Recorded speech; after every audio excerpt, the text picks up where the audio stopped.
Hi everyone, it's Lynsey at Barbour ABI. In today's video, we're going to be looking at a general overview on the platform. We'll start off first with once you're logged in, you come to your main page here. By default, you're going to log into your project side. What you'll need to do is go in and build yourself some save searches. So you'll need to narrow down your data set to look at just specifically what you need. You can have as many save searches of data as you need. And to do that, it's this tab at the top, the filter. So you click into the filter tab, you get a page here where you've got lots of different options down the side to filter your data set. So you can either use those tabs and click in, or just scroll through your middle bar here and add your filters as you go. So I'm going to just briefly go over what each of these filters does, and I'll show you how you would save a search. So first one here is a keyword. If you want to add a keyword into your save search, you can add it here. If you put that keyword in, if the project contains that word, meaning our researchers have typed it in, you will see the project. If it hasn't got that word, the project will be taken away. You then have the updated section here. Depending on how long you've subscribed to the data, you may have between 6 months worth of historic projects and 5 years. So at the minute, you'd see all your data. If you switch it on, I'm going to now opt to see only updated or new projects, and where we've added new information in the last month, where we've added new information in the last 6 months. Then you would come down to your location here. You've got some very specific options here for radiuses. So you can put in postcode, road name, town into the search bar, and then you use the arrow here to set a radius. You can also search within individual towns, so you can put multiple town names in, and postcodes if you need to build your searches based on postcoded areas. If you cover part postcode, you can also put those in as well. If you don't need to be that specific, instead use the project regions and counties below, and this will show you the regions you subscribe to. So you can add in as many as you want here, and any section that you don't want to filter, you want to see everything. So if I wanted to see all of those locations, I can leave it blank and it would default to pick everything. Then I'm going to come down to the categories. So this is the type of build that it is. Again, if I leave that blank, I'll be able to see all of those sectors, or I can go in and build very specific sectors. Development type, you could tick those, and then you've got the value. Currently, this is blank, so it's searching the default, which is £100,000 and above. So this will show me any projects where the build cost is £100,000 or above. The value that you put in here does not relate to what the project's worth to you or anything like that. It relates to the whole construction cost. You could use that as a bottom or a top end value there. There's also an option for searching frameworks. You can keyword here. You can select multiple as well, but it would then take away every project and just leave you with the projects within that framework. Then you come down to your timeline here, and this is for if you need to narrow down when the project is going to start or end on site. Currently, they're switched off, so you'd be seeing all. If you need to narrow down, there's two options. There's a rolling one where you move the slider, or there's a calendar timeline where you can put physical dates in. If you do use the calendar though, this search will become out of date. You'll have to keep coming in and changing the dates. So using the rolling, it will update every day to meet the criteria. And then stages, whether that is very, very early fast plan stages before the projects appeared anywhere else other than our platform. So before it even goes in for planning and it's available online, we will pick that up a month before it's available on the planning portal. We've got pre-plan if we pick up any projects before planning, plans submitted, plans approved. So you can go in and select what you do or don't want to see in here. And again, if you want, you can save multiple this way. There's also a build phase here. So if you weren't using a start date or an end date filter, you could use the build phase. You can switch it on and you can move the slider then accordingly. But again, if you don't need to filter it, just leave it switched off. You then have the product specification and material section. So if you're a product manufacturer or supplier, or you only want to see a project with a certain company brand or product specified, or where we've picked up a certain material is being used, you can use these sections. Product specification is for keywording products, brands or companies that have been mentioned within specification. Just be aware as well, this is just within the planning documents that have been submitted. If your product or company is something that is specified after planning, when the designers do their spec or when the main contractor does theirs, it won't pick those up. You can put multiple names, brands in here. There is also a material section. This is a little broader and you've got all your overall materials here and you can open them all up. So if you only want to see a project where a certain material is being used, you can pop a tick in. So just to make you aware, it will cut down what you see, and it's where we've been able to pick up certain materials are being used on the project. The next filter is your measures. If you don't need to use it, again, just leave it blank. And there is a role section here if you want to use that as well.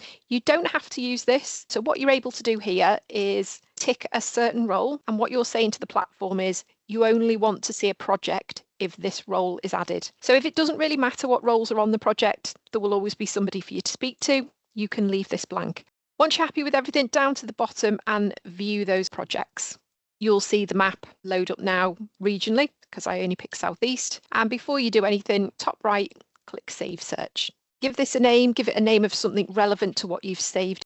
Click Save. That has now saved that search. It's come over here to the second icon down on the left, Save Search folder, and you can see there it is. And I've got lots of other searches saved here. You can have as many of these saved searches as you want. Once they're in here, they will update every day. You'll never need to build them again. They'll just update to meet the criteria every day. To load them up, you just come into your folder at the side, you click on the name of the search that you want to load, and it loads up. If you want to make a change to a search you've already got, or you want to build another one, you just load the search up and you go back into the filter at the top right.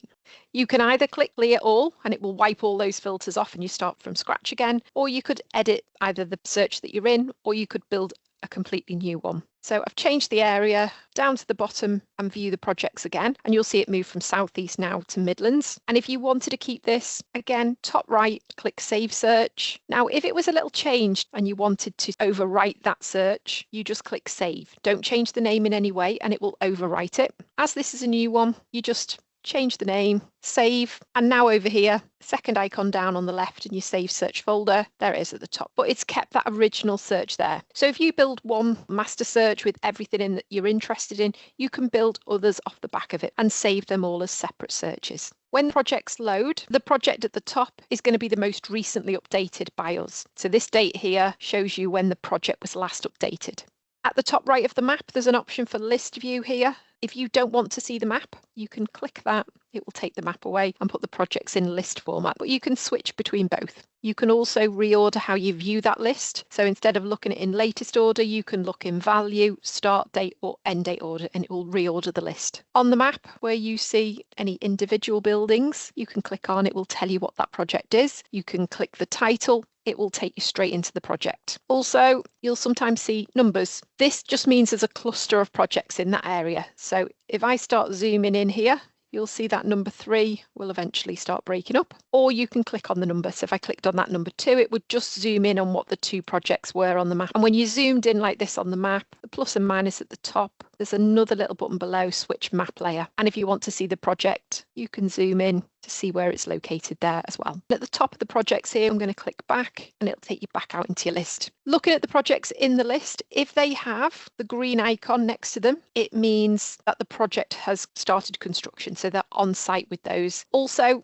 you may see at the beginning, it will say confirmed or estimated, depending on whether the start date is a confirmed start date or it's an estimated start date. And normally there's a percentage next to it as well. Also, you may see some projects with a blue icon next to them. And if you see any of those, it just means it's the first time we've ever reported on it. It's the first time it's appeared within our data. You may also see some with a red icon saying on hold, which just indicates that the project is currently on hold. So we're just going to click into one of these. Any of the projects you click into, you'll get key information at the top. A little bit further down here, you'll come to the scheme. This will tell you what the build is going to be for. You'll then get your planning information here. So there's a link here to view the application. In the middle here, you'll have all your timings. You'll have dimensions. Over at the right, any materials confirmed, any categories that project relate to as well. You then have roles and companies. If you don't have favourite roles set, the next option, all roles, it will be the default. Any of the companies here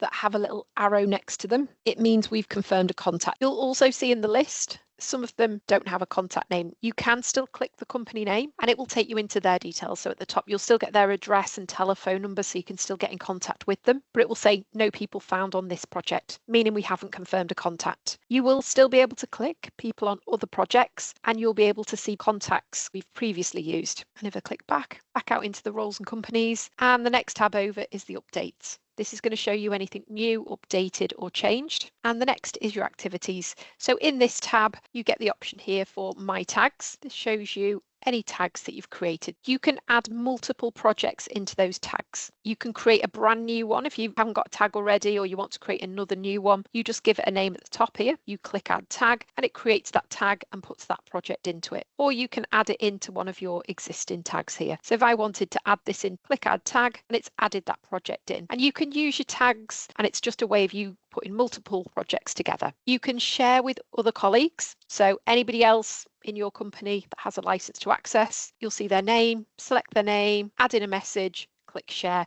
That emails that project to them from you with your message. You can leave notes in this tab. So each time you come back in, you can see any notes you've previously added. If you do have access to the calendar, you'll be able to add a diary reminder into the project. You'll get a reminder within the platform to tell you need to follow this project up. And you will also get a reminder via email as well. And then you get the collaboration tab. This was going to show you anything you or other colleagues have done on that project. And anything you do on the project is private to you and your other license holders. So nobody outside of your company will see that you've tagged it, you've put notes on, but other colleagues will. The map's a route plan, takes your current location, gives you directions to that site, or pop a postcode in at the top and it will give you directions from that postcode to the site. Just above here, you have your quick links if you've got any tags, shares, notes, calendar. You click the star if you want to make the project a favourite. That's turned blue now. It means anytime that project gets new information, I'm going to get an email alert to let me know. And you can archive.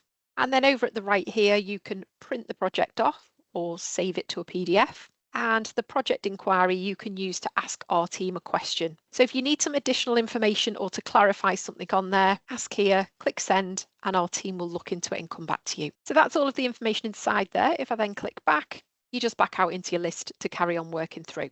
Also in projects, you can use new search there at the top. When you click that, that will wipe all of those filters off. The searches will still be over here, your save search folder if you've saved them, but it puts you back to your main page here and it opens up this bar at the front. This is for you to go in and search for a specific project. You can put very specific keywords in here. Click search at the right, and it's now only going to search for projects that have those keywords in. If you were searching for something maybe a little bit more general, because they're more general keywords, if I now click search, it will bring back lots of projects. So if you know where the project is located, you can use the second box here. You can overlay a radius. So you can put postcode, road, town, and look within an area. You can put a town name in, or you can put a postcode in. If you do the radius search, this will search more of a general area. I'm going to select the arrow at the right. And if I know the project I'm looking for isn't far, I'm just going to search within 2 miles and search. I can see them plotted on the map. So obviously it makes it a lot easier for you to find that particular project. So that's the project side of the platform, as well as the project side. At the top here,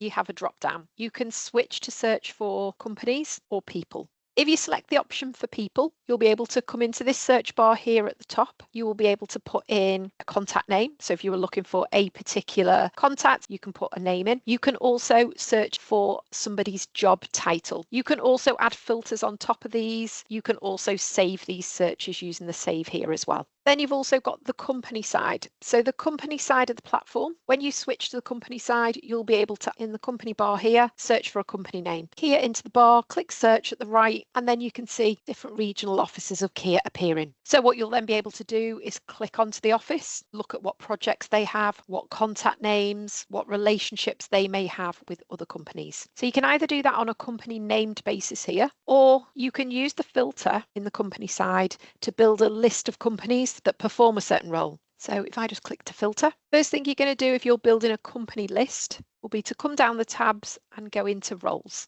And you can see these are all of the roles that we report on. So you'll put a tick next to the list you want. You can then use these tabs at the side to make that search more relevant to what you need. Just below roles, you have company location. So if you want to build a list of contractors where their office is in a certain region, you can select it here, or you can use project location. So if you want to see contractors where they've got projects in a certain area. The timeline as well is also a good filter for building company lists. If you want to see companies where they've got projects at certain points. So this time I'm going to view the companies and it's going to load up that list of contractors matching. The default will load up in alphabetical, so I'm going to switch that. Either you can switch it into latest order, so the contractor at the top is always the one with the most recently updated project, or you could rank them by project order or value order. So I'm going to switch this to project order and it's going to put the main contractor at the top with the most projects meeting my criteria. And the good thing about this list when you click into them is if I click onto this Office of Wilmot Dixon here with the 5 projects, if I'd have just gone in the main front page and searched Wilmot Dixon and brought this office up, it would have loaded all 120 projects for them. So I'd be having to look through all of those. This is only loading the 5 projects that meet my criteria. I can remove the filter. There's a filter option here where I could look at all of those. But these 5 now, I know Wilmot Dixon are the contractor. It's not jobs they're bidding or they haven't won. So it's already done that filtering for me. You'll also get the people page in any of the companies you go into.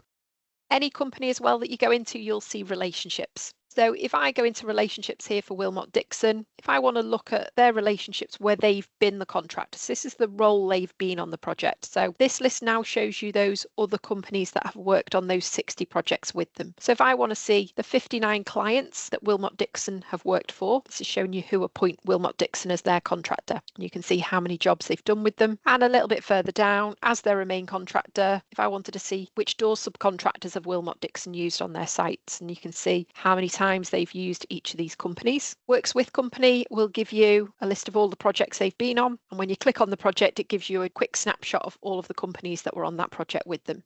This is the updates for that office, what projects they've been added to as what roles. Activities, same as in the projects. You can tag the company, share them, put notes on, make diary reminders against the company.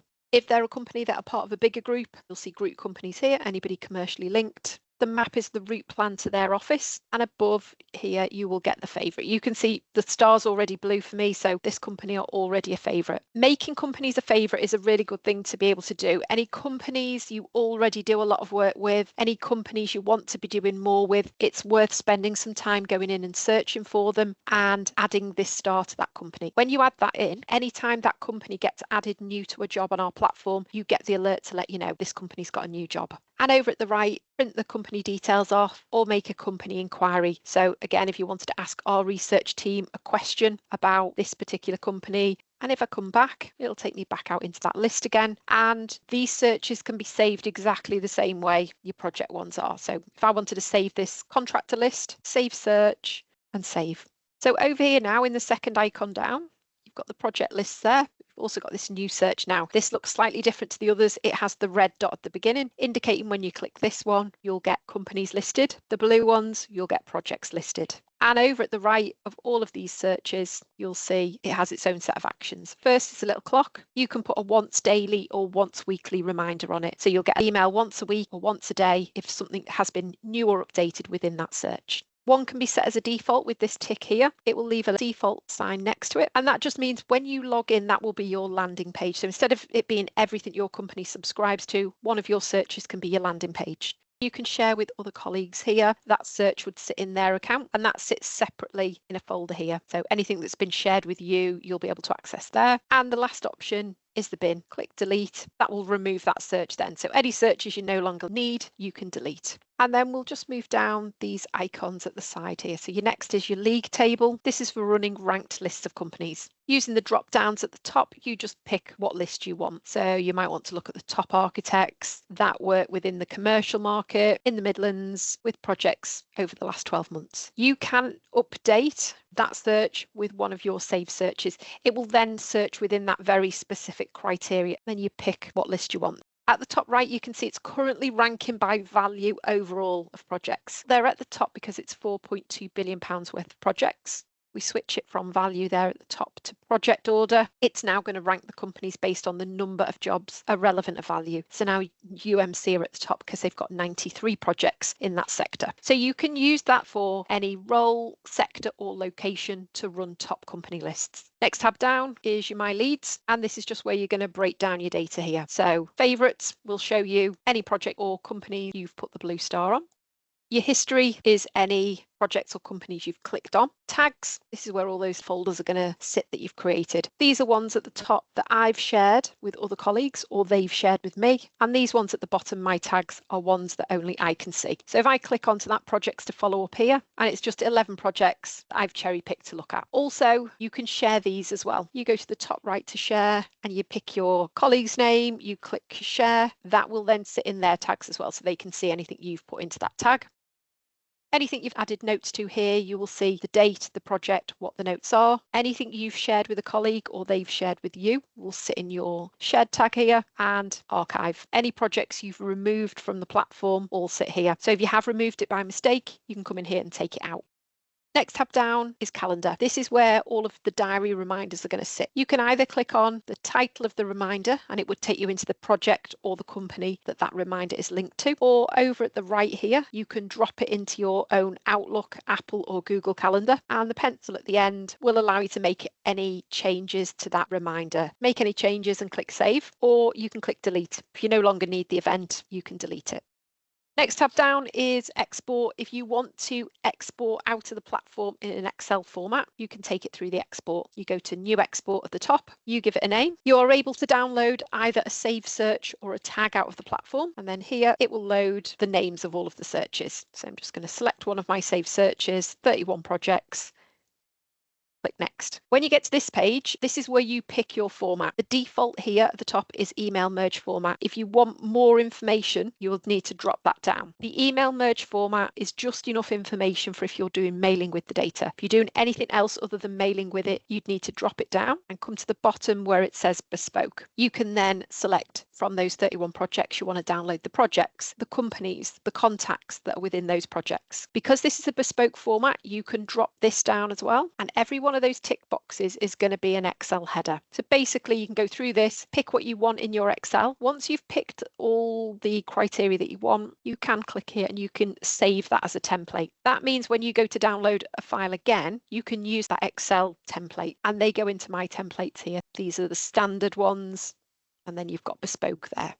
You can also pick what roles you want to pull out. So although there's 31 projects, it would download everybody. If you only wanted to download certain roles, you can pick them from here. And then you've got some markers here. This is normally only if you're doing mailing with the data. You can exclude contacts with no personal email. If you don't want a contact to be pulled through into the Excel if they haven't got an email. Avoiding duplicates will avoid duplicate contact names. So if somebody appears on more than one project, it would just pull them through once. But if you're doing just a standard download, you can leave those unticked, click next, and then just click the option for export, and it will download here into the export data page. It's scheduling the download, and then you'll get a little green link under action here that says download. Just going to hit run at the top just to nudge it on. There we go. And you've got the green download here, so you would click onto that download and it would open the Excel sheet with your data in.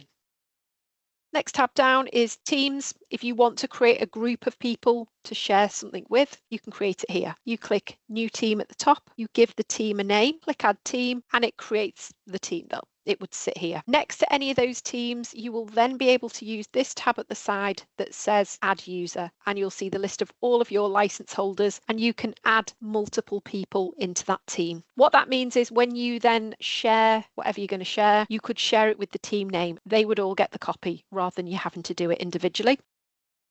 User admin, you'll only see this if you are the administrator of the account, but this is where you see your license holders. You can assign licenses to people, and you can also run usage reports. You can put date ranges in, and it will load up who's logged in, how many activities, how many projects they've looked at. So it keeps track of all of your license holders here. And down at the bottom here, you've got chat with us. If you want to ask a more general question, you can send us a message here. So it could be maybe you're searching for a project and you can't find it. You can give us the details, we'll have a look. It could be you need a bit of help getting another search saved, anything like that, you can use that. And it's a pretty fast response rate on this. Within a few minutes, you'll get a response back. And right at the bottom, last thing to show you, overview videos. This will take you into the training room where you'll be able to see a series of videos, whether that's exporting data, how to get logged in. There's lots of little videos there that you can have a look at.